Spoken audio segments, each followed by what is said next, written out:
Some people are going to love this and some people are going to hate this, but within your industry, you have to become that little bit famous. I'm not talking about you getting stopped on the street. I'm talking about just that little bit of industry fame. People in your industry have heard about you, they know who you are. So that's the best thing that you need to do to grow your business. Now, the lowest level is being Googleable or passing the Google test. So imagine this. Imagine you have a Zoom call with a potential client and they love the proposal, they love what you're saying, but after you end the Zoom call, they think, I'm just going to Google your name.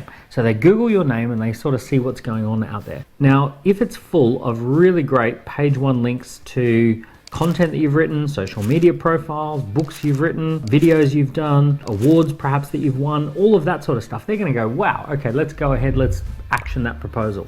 But here's what could go wrong, is that it might be crickets, right? There's nothing there. They Google your name and it's really not a lot going on. Maybe it's some old post that you did in like 2014, or maybe you've got like a social media profile that you set up because you wanted to pick a fight with British Airways about the cold chicken sandwich that you got, right? Something like that. They're going to find that stuff and they're going to go, wait a second, who is this person? This person doesn't stand out. No one's talking about them. And they might start looking around and see, well, who else could I be doing business with? You've got to get into control of this so that it's you who decides what people see when somebody Googles your name. And you're more in control of this than you think. There are certain things that you can do that very rapidly surface your name right at the top of Google, unless your name is Keanu Reeves or something like that. What we're going to do is we're going to add SALT to build your profile. And S in SALT stands for social media profiles. What we want to do is go to all the big 5 most important social media profiles, and we want to set up a really good, nice, clean profile that really speaks to your value and the fact that you're great at what you do. So you may already have social media profiles that you're really happy with, or maybe they need a little bit of a cleanup.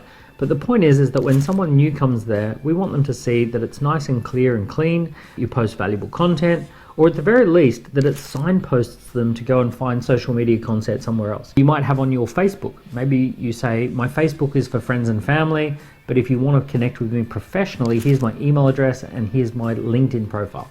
So you're using your social media profiles to direct people where you want them to go. And you're paying attention, you're looking at it through the lens of a skeptical third person. You're looking at it through a lens of someone who's thinking of doing business with you, but they're checking you out online first. On at least one platform, I want you to get really consistent. I want you to post regularly, like 2, 3, 4 times a week, so that you've got at least one place where people can show up and they know that you're always there. For many of you, it's going to be LinkedIn if you're in professional services. LinkedIn is a great place to post content. It gets a lot of virality. If you can post 2 or 3 things a week, you're going to start scaling up real fast in the number of people following you and connecting with you. Some of you, it's more like Instagram. That's fine. Just make sure you get consistent. A couple of times a week, you're putting some new content out, and that's the one platform that you're going to dominate. And all the other platforms are going to point back to that one. So the A in SALT stands for awards and associations and accreditations. So when people Google you, they want to see that you've won awards, that you're associated with brands that they've already heard of, or that you've got really good accreditations, that you've got the credentials to do what you say you can. So people want to find that stuff really fast. I really, really recommend that you start applying for some awards. Maybe your team are really good at customer service. Apply for some customer service awards. Maybe you've created a little bit of technology. Why not apply for a technology award for a small business category? Now, when it comes to awards, there are all sorts of awards. I think in the UK, there's something like 3,000 or 4,000 awards ceremonies every single year.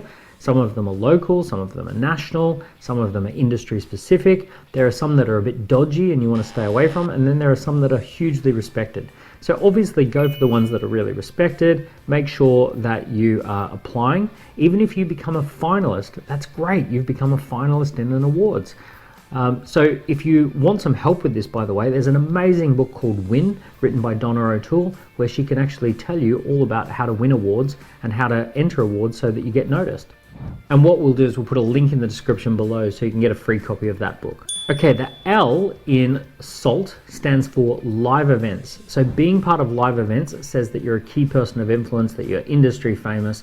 So live events could be that you're hosting a live event, you are speaking at a live event, you're on a panel at a live event, any of those types of things. Maybe you're a sponsor of a live event. We want to see some pictures of you on stage. We want to know that you're involved in the live events. Now, when it comes to being industry famous, live events are the place where industry famous people meet and speak, but you want to capture all of that in photos and videos and make sure it's distributed across all of your social media platforms so that people can see it. When you do speak at a live event, it's typically on the landing page for that live event as well, which sticks around for a long time. So see if you can get involved in some live events. It could be a small one, maybe it's 20, 30 people. It could be a big one. Maybe you can get yourself in front of 200 or 300 people. It's something that is powerful on the day, but it actually has a long life after that as well. Bonus tip, if you're going to a live event and you're going to be speaking, make sure you give your camera to somebody else, so it's their job to capture all of those magical moments. You can just focus on giving your talk, and then you've got somebody else who's going to fill up all of your social media with that valuable content. And a little bonus tip, you may want to talk to Jammy Digital about all of that content. Okay, the T in SALT is for third-party or traditional media. So third-party platforms are other people's podcasts, other people's blogs, other people's websites, other people's YouTube channels. So those are all third-party examples. I've had some of the biggest breakthroughs in my personal brand by going on other people's podcasts and going on other people's stages and platforms. So you're looking for those third-party platforms. Traditional media are all the ones that we've all heard about, like the BBC or the Times or the Telegraph or the Guardian. Those kind of big publications, maybe it's magazines like Inc. or Entrepreneur or Forbes that have lots of contributors who are putting stuff on the website. If you get onto any of those platforms, it's going to show up very, very high on Google. So if somebody Googles you, they're going to say, oh wow, you're featured on those third-party platforms, and it's going to come right up nicely to the top, and that's going to boost your brand and boost your profile. So on YouTube, I've been really fortunate to be seen by millions of people on Ali Abdaal's podcast and on Chris Doe's podcast and some of the other really big podcasts. What you may not know is that a year before that, I was appearing on lots of little podcasts, and it was through going on those little podcasts that built up and ended up on the big podcasts. So don't worry about if you're going on something small, if you're going on a little YouTube channel or a little podcast or a little blog. It all starts to build, you get a snowball effect, and then one day you get this big breakthrough that eclipses everything. It's really cool, it's really powerful. So I know for some people, the idea of becoming famous is like a horrible idea, and some people secretly like the idea.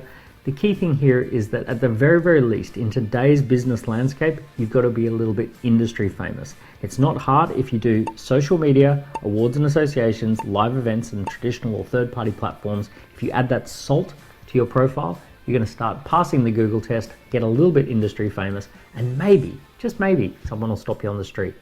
In the comments below, let me know which one of the 4 things are you most interested in improving, and if you want to make me feel a little bit famous, like and subscribe.